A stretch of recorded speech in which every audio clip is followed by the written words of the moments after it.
हर माँ बाप सोचता है कि वो अपने बच्चे को डॉक्टर बनाएगा, इंजीनियर बनाएगा, सरकारी नौकरी करवाएगा। लेकिन दोस्तों सच्चाई ये है कि केवल 10% लोग ही सरकारी नौकरी कर पाते हैं। बाकी 90% लोगों को असंगठित क्षेत्रों में ही काम करना पड़ता है। ये असंगठित क्षेत्र क्या होते हैं? ये होती हैं कपड़े की दुकानें, जूते की दुकानें, फल सब्जी की दुकानें, ट्रांसपोर्ट, ऑटो रिक्शा, आपके ऑटोमोबाइल की दुकानें, आपकी मोबाइल की दुकानें, आपकी इलेक्ट्रॉनिक्स की दुकानें, बैटरी की दुकानें। लेकिन दोस्तों असंगठित क्षेत्रों में जॉब घटता जा रहा है।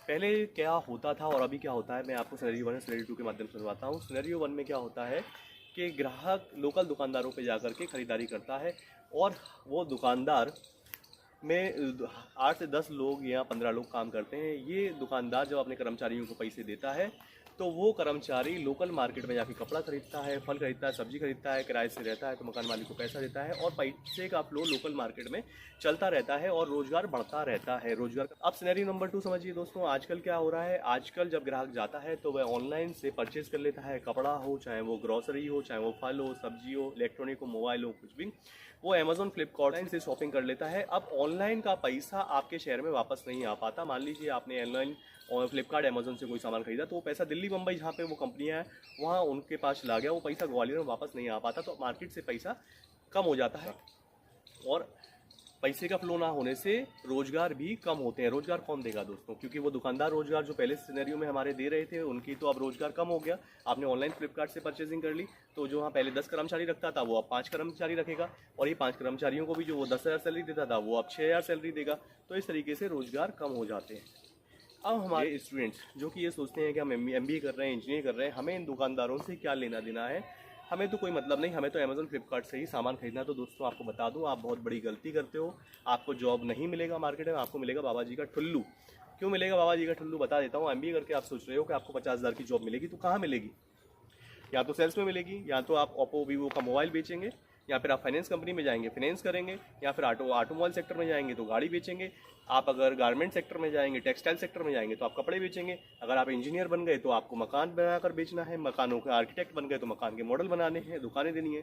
लेकिन दोस्तों जब दुकानें ही नहीं चलेंगी तो वो किराया कहाँ से भरेगा?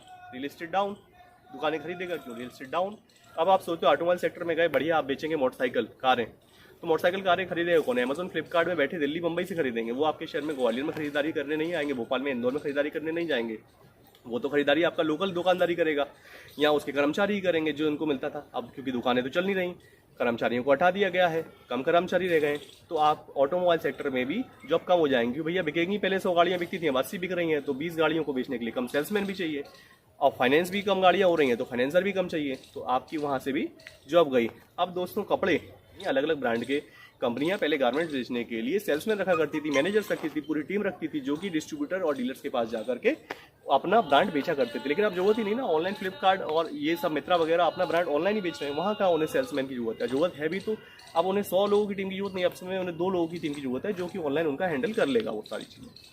तो आपके गारमेंट सेक्टर से भी जॉब गया, ऑटोमोबाइल जा चुका, रियल एस्टेट आपका जा चुका। अब आप क्या करेंगे दोस्तों? अब आप इलेक्ट्रॉनिक्स पे आ गए तो दोस्तों मोबाइल तो पहले ही ऑनलाइन बिक रहा है, धीरे धीरे रोजगार खत्म हो रहे हैं। तो अब दोस्तों आ जाते हैं कि सरकारें इस दिशा में क्यों नहीं सोच रही। दोस्तों सरकारों को मिलता है मोटा पैसा अमेजोन फ्लिपकार्ट से। कारण बता देता हूँ, अगर एक सोफा अमेजोन 25,000 का बिकता है तो उससे 12 से 18% का गवर्नमेंट को टैक्स मिलता है। लेकिन यही सोफा जब लोकल दुकानदार अपनी दुकानें बना के बेच देता है तो गवर्नमेंट को मिलता है बाबा जी का ठुल्लू, क्योंकि उस सोफे की MRP दुकानदार डिसाइड करता है। और वो कोई जोड़ी थोड़ी 20,000 करेगा, वो तो बता देगा मैंने 5,000 का बनाया, सब मैंने 2,000 का बनाया, 5,000 का बेच दिया, 3,000 का प्रॉफिट, तो टैक्स क्या मिलेगा गवर्नमेंट को? घंटा। इसीलिए जो होता है गवर्नमेंट ऑनलाइन को ही ज़्यादा बढ़ावा दे रही है, ई-कॉमर्स को दे रही है। वो लोकल दुकानदारों को, लोकल दुकानदारी को ख़त्म कर रही है। और जब लोकल दुकानदार और दुकानदारी ख़त्म हो जाएगी तो आपका रोजगार तो खुद ही ख़त्म हो जाएगा। अब होता क्या है दोस्तों, चुनाव में जब भी रोजगार की बात आती है, जनता जब भी रोजगार का भोंपू बजाती है तो गवर्नमेंट एक भोंपू बजा देती है राष्ट्रवाद का। उसमें आपको धारा 370 गिना देती है, CA गिना देती है, सर्जिकल स्ट्राइक और एयर स्ट्राइक बता देती है और जनता का ध्यान उधर चला जाता है। और हमारा विपक्ष में बैठे हैं राहुल बाबा, वो रोजगार की बात करने की जगह बात करते हैं कि सर्जिकल स्ट्राइक का सबूत बताओ, एयर स्ट्राइक का सबूत बताओ, जबकि असल मुद्दा है रोजगार, उसकी बात वो करते नहीं है।